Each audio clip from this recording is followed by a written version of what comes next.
uncles, they inspired me. They were both carmen and they both recently passed away, and I wanted to help fill their shoes in the gap, but they were really inspiring to me, so I want to keep their memory.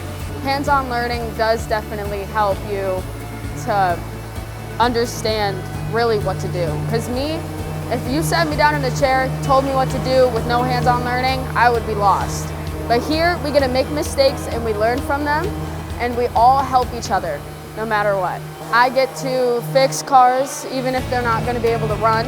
We still have the opportunity to learn how to fix dents, learn how to paint. So even if we wanted to become a painter, we have different career paths that we can go towards. I am Serina, and I'm a woman in trades.